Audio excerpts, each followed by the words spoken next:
if you create good things, the money does show up and the audience is there. South Park, how many seasons of South Park now? They've got to be in their 20 something. Someone will get me the number. 30. It's 30. Yeah, So I was they in have college. just 30s. listened to, yeah. Oh, right. I think it was 95. This Yeah. is season 30. Holy shit. And Simpsons is just like 76 years before color television. But listen to this. They have just re-signed South Park Land's $1.5 billion streaming deal with Paramount Plus. Trey Parker and Matt Stone are going to get 1.5 bill for basically for 50 episodes, 10 episodes a year for 5 years. And it's 300 million per year and shifts the full streaming rights to Paramount Plus. A lot of people are saying there's some weird connection here between this and the Colbert thing because that is the parent company of CBS. But the point at the end of the day is South Park is still edgy. It's still irreverent. My guys are still showing me clips before the show. I'm like, Dave, this is actually funny. And that's not what Dancing to Vaccines is. They're geniuses. Trey Parker is like a straight up genius. Like when he's dead, people will talk about him the same way you might George Carlin or any of our political heroes. And the way that political comedic heroes, excuse me. And I would say that the way they've done it is they've been absolutely authentic. I think sometimes that came from like a video VHS cassette, just that 5-minute long Christmas episode. Yeah. And from that, unfolded that entire universe. There was billions and billions of dollars packed into that, like a sort of the nucleus of that initial commodity that they created. They've always stayed true to comedy. They've taken risks. There've been missteps. At least I've not always agreed with everything they've said. That doesn't amount to missteps. It just means I don't always agree with them. But they are always serving comedy. They serve comedy first and foremost. And anyone that's loyal to what they believe in, it's like being devoted. I think they're peerless geniuses when it comes to it. Simpson declined enormously. Yeah. South Park continues to sort of find new edges, and the way they do that is by sometimes being disgusting, by being awful, by challenging taboos, and they know that they're comedy. And further, they're not trying to be something else.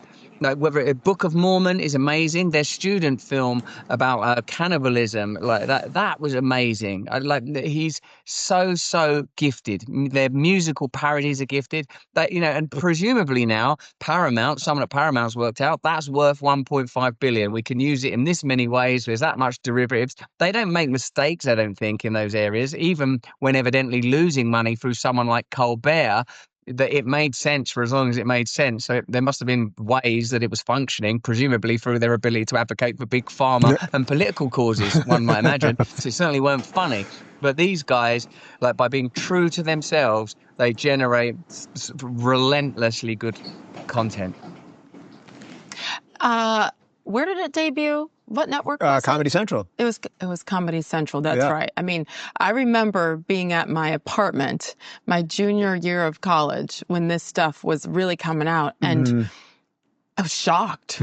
It's like, what did they just say? Yeah. Oh my gosh. And then if you could record it on your VHS and rewind it and go back and listen, it was shocking and so racy at the time, but creative. And I remember thinking that, and to think that now, look what they've gotten. It's incredible. Awesome. Again, capitalism. I love it. Go for it. Be creative. You never know. I think we have to, look at the big picture of Paramount and these executives who maybe are saying some of the same BS out loud, probably at their company DEI, HR meetings, et cetera. But what are their actions right now? To give this kind of money to a show like that has really probably, if you had to pick the political leanings of South Park just over the last decade, it's definitely more right. Oh, it's definitely anti-woke, let's say.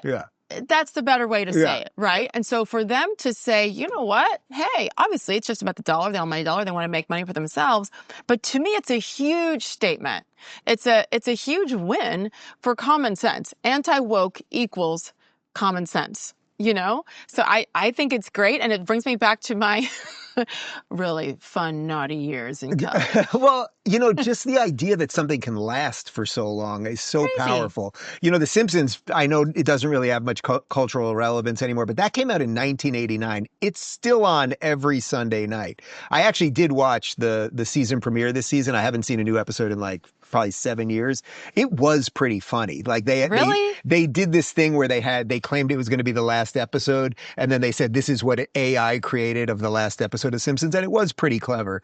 But I remember when South Park came out in '95, and Simpsons was still at its peak. That's like season 7 of The Simpsons, so it was still like this. And I'm one of these people, like I just pick one. I was like, I'm a Simpsons guy. I will not watch South Park. I'm a Seinfeld guy. I'm not going to do Friends. I'm a Star Wars guy. I'm not going to do the thing with the little people with the hairy feet that Connor loves. That's my policy. The Ewoks? The Lord of the Rings.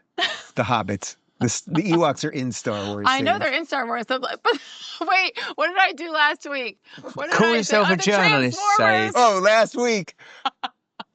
Transformers, robots in the skies. Ewoks are part of the George Lucas universe. Yes. I know. That's why I didn't understand. I'm like, are you crushing them? They're in the movie. What are you doing? No, okay, I'm gonna. The Hobbits were little people with hairy feet that I know. they were getting the ring to go to the thing I know. with the other guy and the bearded guy. And You're welcome.